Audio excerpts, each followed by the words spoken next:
Our Teaching, 1998, Islam International Publications Limited.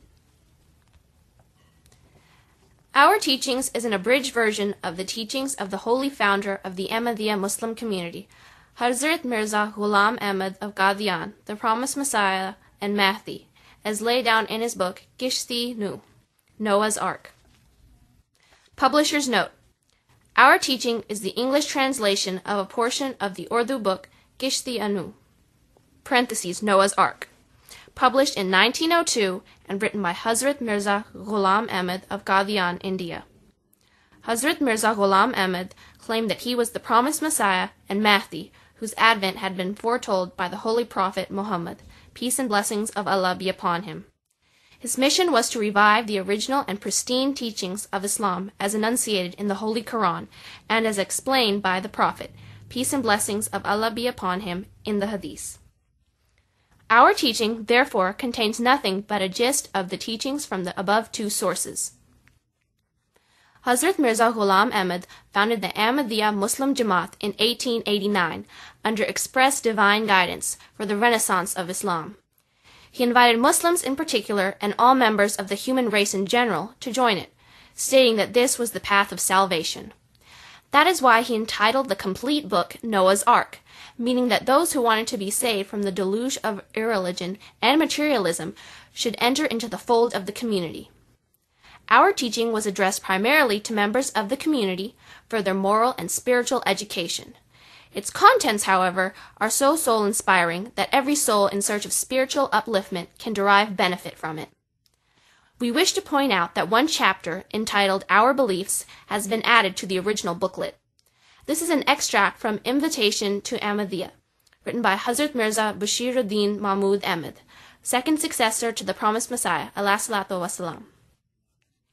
Since its original publication, Our Teaching has been translated in various languages of the world and has gone through many editions. The present edition is being presented by Islam International Publications Limited. Forward. This is a time when the darkness of materialism has overspread the entire face of the earth and obscured people's vision. Many there are who profess faith but are deprived of its true sweetness and strength. They are unaware of the one living, omnipresent God.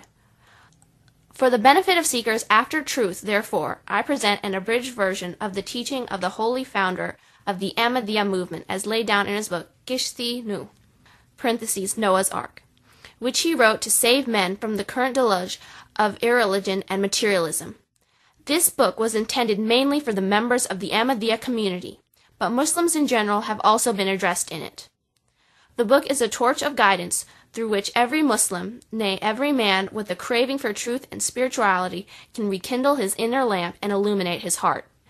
The present abridgment is an English rendering of the founder's own sacred words, and therefore is replete with all the blessings that descend from heaven on the heart of a holy person. Read it and be blessed. A list of words, mostly terms of Islamic theology, is added at the end with a brief explanation, which I hope will be of some facility to the foreign reader. Mirza Bashir Ahmad, Rabwa, September 22nd, 1958. Bismillahirrahmanirrahim. Nahmadahu wa nusalli ala Rasulihil Kareem. Our Teachings. Let it be absolutely clear that a mere verbal pledge has no value if it is not supported by a genuine and firm resolve to live up to it in every way. Therefore, whoever fully lives up to my teachings, he alone enters that house of mine, with reference to which God Almighty has promised. Inni ohafazo kulla man fid dar. I shall myself protect all those who are in this house. It should not, however, be understood here that this divine protection is extended only to those living within the compass of my house, made of mud and bricks. The pledge also encompasses those who follow my teachings to the fullest extent, and who, therefore, can truly be said to be the inmates of my spiritual house. Relevant to a proper observance of my teaching, it is essential that one should firmly believe that there is an all-powerful, all-sustaining, supreme being, the creator of everything, changeless, everlasting, and eternal. He does not beget, nor was he begotten.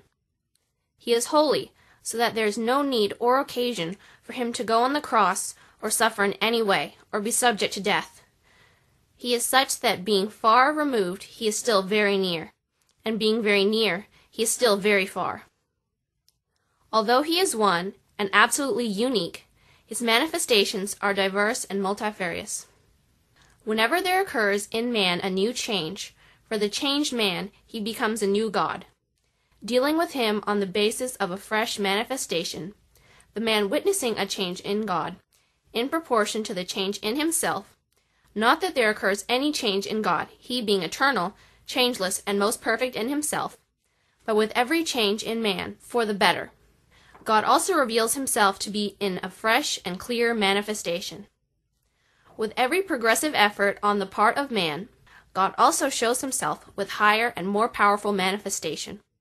He displays an extraordinary manifestation of his power and glory, only when man shows an extraordinary change in himself, this being the root and the bedrock basis of the marvels and miracles witnessed at the hands of all servants of God. Belief in this God, with these powers, is the foremost essential condition of our movement.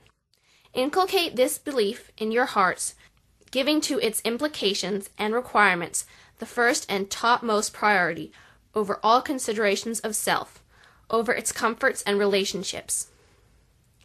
By means of actions in the field of your daily life, with unflinching courage, show a steadfast loyalty in his way.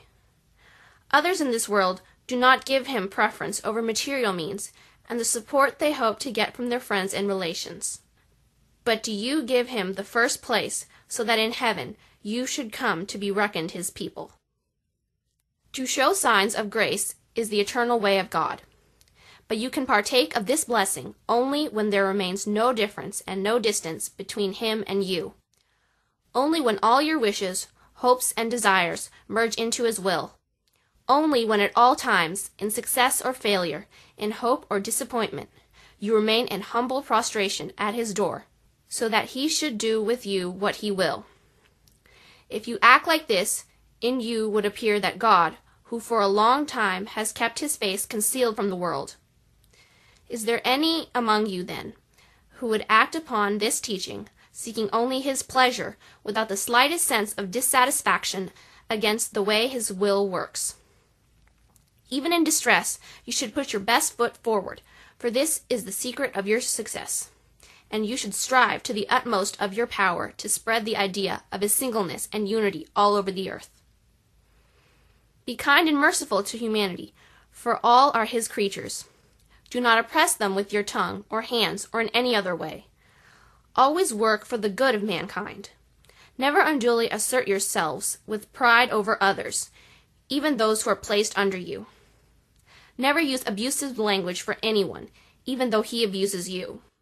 Be humble in spirit, kind and gentle and forgiving, sympathetic towards all and wishing them well, so that you should be accepted. There are many who pretend to be kind, gentle, and forgiving, but inside they are wolves. There are many on outside who look pure, but in their hearts they are serpents. You cannot be accepted in the presence of the Lord unless you are pure, both on outside and inside. If you are big, have mercy for those who are small, not contempt. If you are wise and well versed in learning, serve the ignorant with words of wisdom. Never desire to bring disgrace on their ignorance by trying to show off your own learning. If you are rich, instead of treating them with self-centered